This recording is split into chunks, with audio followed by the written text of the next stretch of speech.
በመካከለኛው ምስራቅና በአፍሪካ ቀንድ ሰማይ ስር እየተነፈሰ ያለውን የጦርነት ንፋስ የቀጠናውን ካርታ በቋሚነት ሊቀይር በሚችል መልኩ እየተናወጠ ይገኛል። ለዜና እረፍትም ሆነ ለዲፕሎማሲያዊ ድርድር ፋታ የማይሰጡም ድንገተኛ ክስተቶችን ዓለምን አስደምመዋል። ሰላም ጤና ይስጥልን። የኢትዮ ጂኦፖለቲካል ቤተሰቦች በያላችሁበት አክብሮታዊ ሰላምታችን ይድረሳችሁ። የዓለም የኃይል ሚዛን ሲናወጥ፣ ታሪካዊ ባላንጣዎች ለጋራ ጥቅም ሲጋቡም፣ ዲፕሎማሲው ጠረጴዛ በወታደራዊ ጫማ ሲረገጥ የሚያሳዩ ታላላቅ ክስተቶችን ይዘን ቀርበናል። ከአባይ ዳርቻ እስከ ሆርሙዝ ወሽመጥ፣ ከፓሪስ ቤተ መንግስት እስከ ቴሄራን ምሽግ ድረስ የተሰሙ ዜናዎችን አንድ እውነት እያበሰሩ ነው። ዓለም በ2026 የነገ ታሪኳን ዛሬ በደምና በብረት እየጻፈች ትገኛለች። ግብጽ በሱዳን ምድር የገጠማት ድንገተኛ ከበባ ምን እንድምታ አለው? ዶናልድ ትራምፕ ለአውሮፓ አጋሮቿ የሰነዘረው የቁጣ ቃልስ አዲሱን የዓለም ስርዓት እንዴት ይተነብያል? ከሁሉም በላይ ደግሞ ለዘመናት የቆየው የኔቶ አንድነት ተሰነጣጥቆም ቱርክ ወደ ቴሄራን የገሰገሰችበት ሚስጥር ምንድን ነው? ዝርዝር ትንታኔዎችን ይዘን መተናል። አብራችሁን ቆዩ።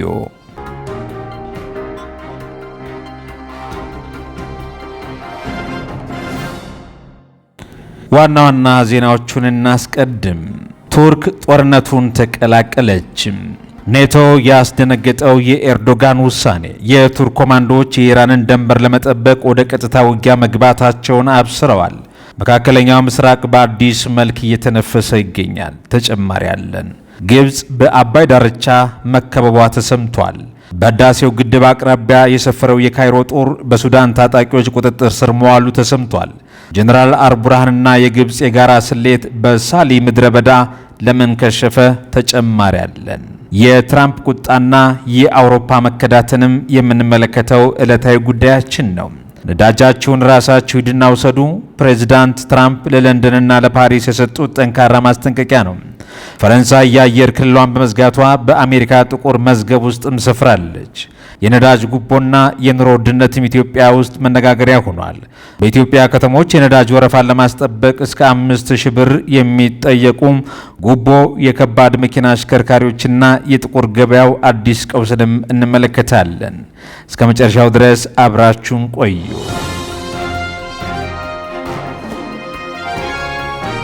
አድማጮቻችን በትኩረት የምታዳምጡትን እጅግ ወሳኝ መረጃ እናስቀድም።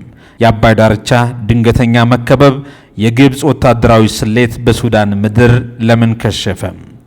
በአፍሪካ ቀንድና በናይል ተፋሰስ ፖለቲካ ውስጥ የማይቻል የለም የሚባለው እውነት ዳግም ተከስቷል።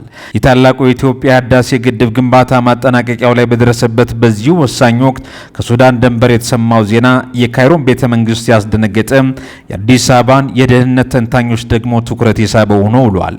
በሱዳን ሳሊ አካባቢ የሰፈረው የግብጽ ጦር መከበብ ተራ ወታደራዊ ክስተት ሳይሆን የቀጠናውን ጂኦፖለቲካዊ አሰላለፍ እየተዋቀረ መሆኑን የሚያሳይ ትልቅ ምልክት ነው ተብሏል። የሳሊ ስትራቴጂካዊ ፋይዳ፣ ግብጽ ግድቡ አጠገብ ምን ትሰራለች የሚለው ጥያቄም በተደጋጋሚ ተነስቷል።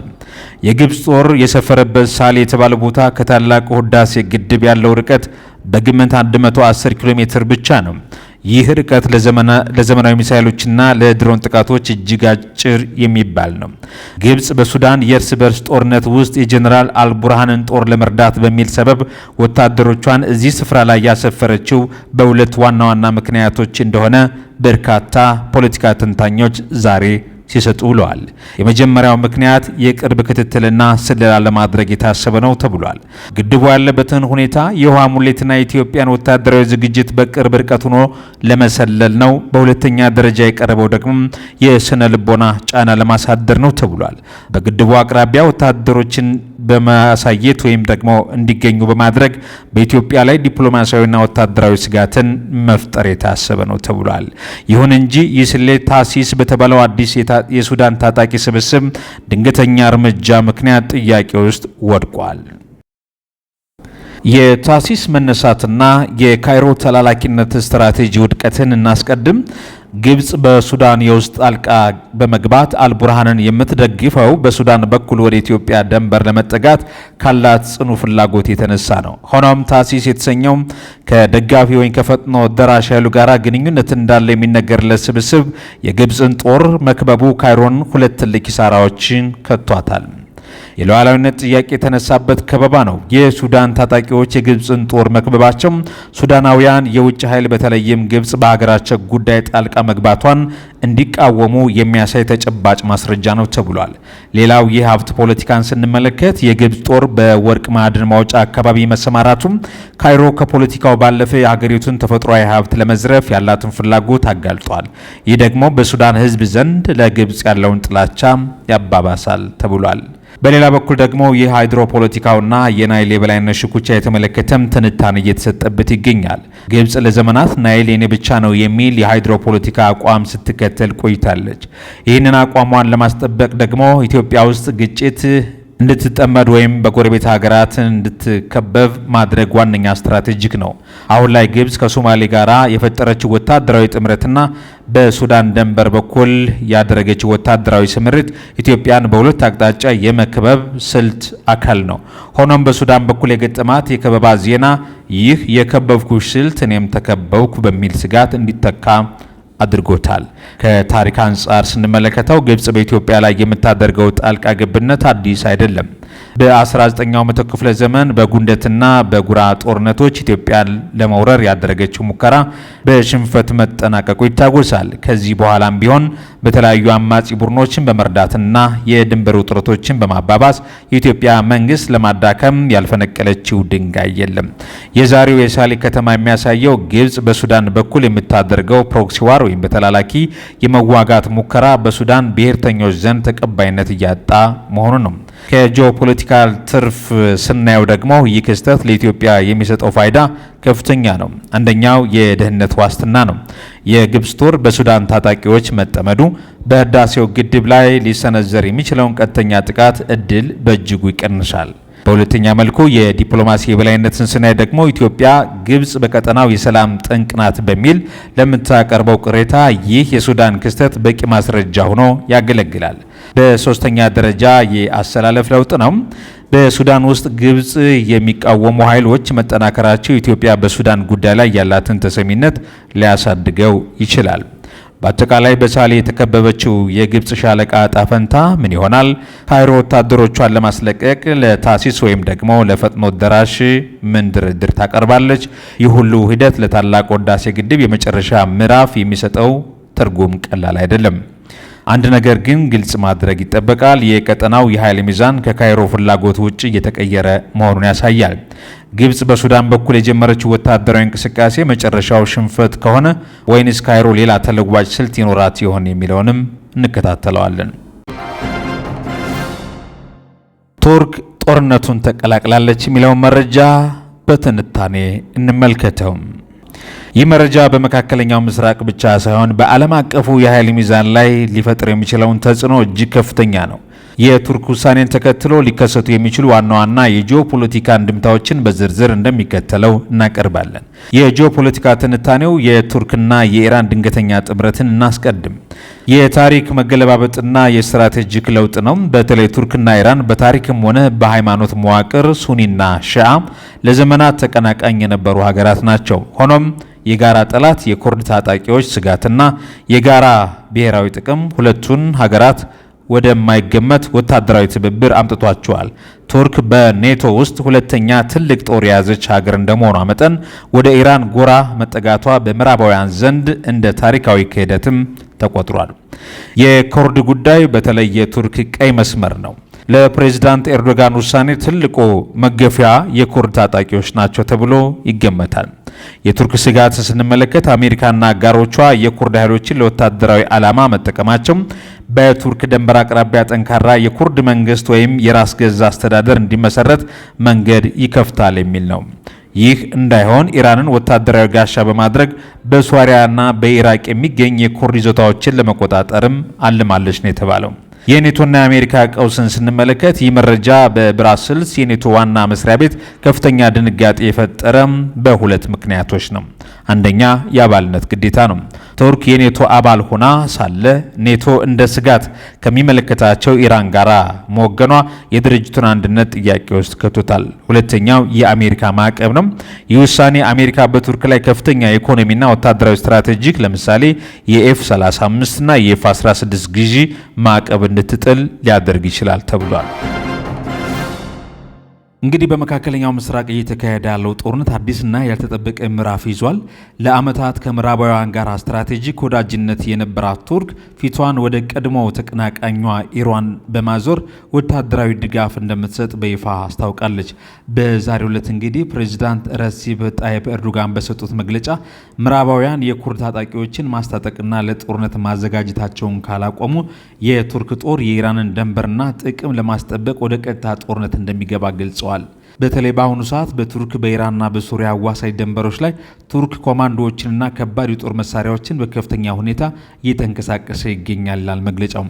ዋሽንግተን የቱርክን ውሳኔ አደገኛና ተቀባይነት የሌለው ስትል የገለጸች ሲሆን የሩሲያና የቻይና ዲፕሎማቶች ግን ሁኔታውን በዝምታ እየተከታተሉ ይገኛሉ። ይህ የቱርክ ውሳኔ በቀጠና የሚገኝ እንደ እስራኤል፣ ሳውዲ አረቢያ ያሉ ሀገራት የደህንነት ስሌት የሚቀይር ነው። ቱርክ በኔቶ አባልነቷ ይልቅ በብሔራዊ ደህንነቷ ያስቀደመችበት ይህ እርምጃ የ21ኛው ክፍለ ዘመን ትልቅ የጂኦፖለቲካ ክስተት ሊሆን ይችላል። አድማጭ ተመልካቾቻችን አሁንም መረጃዎቻችን ይቀጥላሉ። ሌላው መረጃ እንግዲህ በተለያዩ የሀገሪቱ ክፍሎች አንዳንድ ተሽከርካሪዎች ከህጋዊ የነዳጅ ማደያዎች ወረፋ ሳይጠብቁ ነዳጅ ለመቅዳት እስከ 5000 ብር ጉቦ እየከፈሉ መሆኑን ዋዜማ ከተለያዩ ምንጮች ሰብስባ ይፋ አድርጋለች። በተለይ በኦሮሚያ ክልል ሸገር ከተማ፣ በመነ አቢቹ፣ ፋሪና ገላን ክፍለ ከተማ እንዲሁም በአማራ ክልል በባህር ዳር፣ በጎንደርና ደብረ ብርሃን ከተሞች ያሉ መረጃዎች እንደሚያመላክቱ ከሆነ በአብዛኛው ነዳጅ ያለ ወረፋ ማግኘት ጉቦ የሚከፍሉ ከባድ ጭነት አሽከርካሪዎች መሆናቸውን ነግረውናል። የጉቦ ክፍያውን በተመለከተ ከባድ ተሽከርካሪዎች የነዳጅ መያዣ ታንከር ከ300 እስከ 350 ሊትር ነዳጅ የሚይዝ መሆኑን ምንጮች ገልጸዋል።